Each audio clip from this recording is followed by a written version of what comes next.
FYJC first year junior college के admissions बहुत ही जल्द क्लोज होने वाले हैं। Phase 2 gonna be closing on 15th of June। So guys in this video I will tell you कि कौन सी चीज़ों का आपको ध्यान रखना है फेज 2 में, what all are the important things that you need to fill, how you can make your preference list. So guys make sure that you watch the video till the and.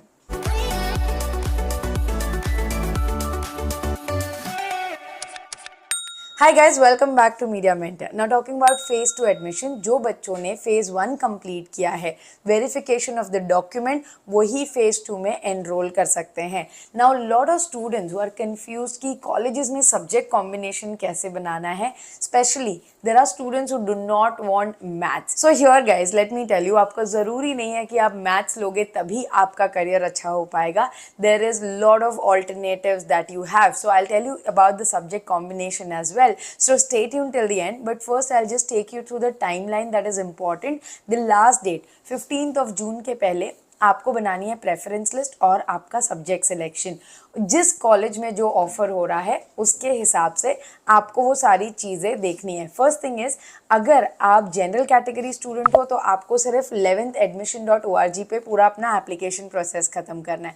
But अगर आप minority apply कर रहे हो जिस भी college में, जैसे Sindhi minority, Gujarati minority या फिर कैथलिक माइनॉरिटी, आपको उनके कॉलेज का भी फॉर्म भरना पड़ेगा। तो जो भी बच्चे माइनॉरिटी कोटा में अप्लाई कर रहे हैं, प्लीज़ इंडिविजुअल कॉलेज फॉर्म्स भी भर देना। Now let us see the important step जो कि मोस्ट ऑफ द बच्चों ने कर लिया होगा, but there is a video on their official website as well जो कि एडमिशन सपोर्ट ने बनाया हुआ है। यूट्यूब वीडियो है, प्रॉपरली उन्होंने एक्सप्लेन किया हुआ है हिंदी, मराठी, इंग्लिश में, तीनों लैंग्वेज में।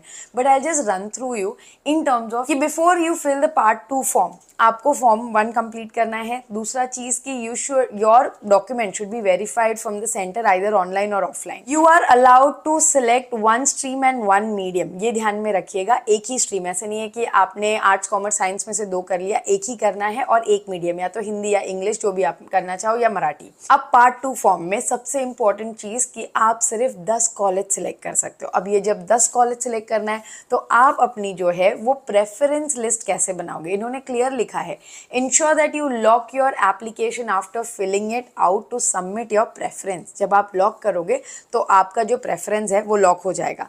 Now when you are making your preference list, आप जब 10 कॉलेज की लिस्ट बना रहे हो तो आप अपने परसेंटेज के हिसाब से बनाओगे। देखिए, अगर आपका परसेंटेज जो है 90 अबव आया है तो ऑब्वियसली आप टॉप कॉलेजेस को टारगेट करोगे जिनकी कट ऑफ हाई जाती है 90% प्लस।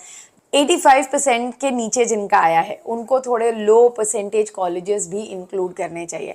नाउ अब ये कैसे आप सेलेक्ट करोगे guys, it is very important for you कि अंडरस्टैंड कि अगर आपको सीनियर कॉलेज में BA, BCom, BSc करना है तो ही आपको आपका जूनियर कॉलेज बेनिफिट करेगा।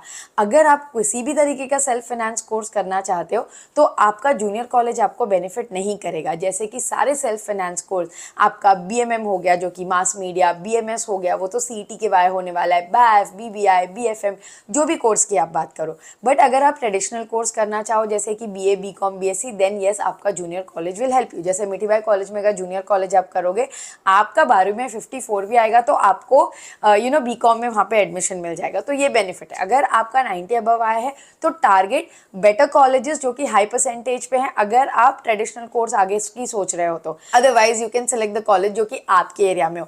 मतलब होता है ना कि यार 11वीं 12वीं में इतना ट्रैवल कहाँ करें, बिकॉज आपको एंट्रेंस के लिए प्रिपेयर करना है, आपके 12वीं में भी अच्छे मार्क्स लाने हैं। तो ये सारे स्ट्रगल के चलते थोड़ा वाइसली आप सोचिएगा। If parents are watching, you can think about it कि अगर हमें BA, BCom, BSc टारगेट है तो हम सीनियर कॉलेज जहाँ पे अच्छा है वहाँ पे ले, जैसे मिठीबाई, जेवियर्स, NM, आपका RA पोदार, ये सारी चीज़ें आपको बेनिफिट करेंगी। But if you have self finance course then you can think about it. Now students who have scored 80 से नीचे, उनको अपने परसेंटेज के हिसाब से करना चाहिए। जैसे फॉर एग्जाम्पल अगर आप सेंट्रल मुंबई में रह रहे हो तो obviously you will put Somaiya college as a preference, you will put SIS college as a preference. इस तरीके से आप ना सीनियर कॉलेज कॉम्बिनेशन बना सकते हो। या तो जैसे for example only junior college है, अगर कोई बच्चा पवई में है तो वो देखेगा गोपाल शर्मा, वो देखेगा SM शेट्टी, इस तरीके से।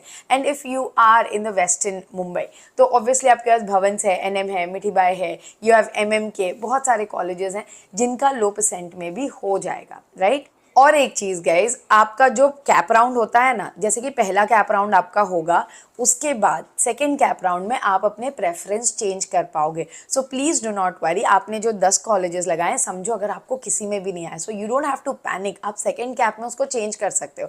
और ये जो कैप राउंड होता है ना, वैसे तो 3 ही होने चाहिए, बट जब तक बच्चों को कॉलेजेस अलॉट नहीं हो जाते ये कैप राउंड चलते रहते हैं। तो 3 आप पकड़ के चले कि कैप राउंड होता है, तो अपने परसेंटेज के हिसाब से 5 कॉलेज आपके ड्रीम कॉलेज लगा देना, बट 5 कॉलेज जो आप लगाओगे ना वो ऐसे लगाना जो आपके परसेंटेज में आपको मिल सके।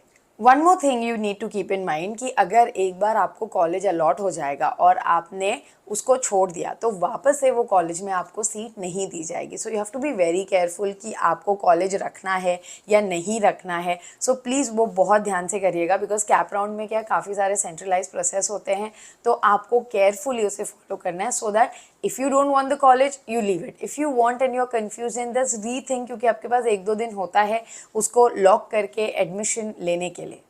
और ये जो वीडियो अभी आप मेरे स्क्रीन पे देख रहे हो, this is the official video on their website जो कि एडमिशन सपोर्ट से है, जिसमें उन्होंने बहुत ही ब्यूटीफुली तरीके से बताया है कि कहाँ पे आपको मार्क एंटर करना है, कैसे करना है, आप कैसे फॉलो करोगे। तो यू कैन फॉलो दिस, इसकी लिंक जो है मैं डिस्क्रिप्शन बॉक्स में डाल दूंगी। Now coming to the subject selection, guys English जो है वो आपको कंपलसरी होता है। देन आपके पास ऑप्शन होता है हिंदी, फ्रेंच और IT. Now those who don't want Hindi please आप छोड़ दीजिए, और अगर आपको आगे चल के बीएससी आईटी जैसे अगर सब्जेक्ट करने हैं तो कई बार बीसीए भी अगर आपको करना है तो आईटी वर्क्स फॉर यू। मतलब मैथ्स जो है वो इतना मैंडेटरी नहीं है। I know you guys are scared कि मैथ्स लेना ही पड़ेगा। जो लोग इंजीनियरिंग वगैरह में जाना चाहते हैं then yes you have to opt for maths, वो तो कंपलसरी होता है।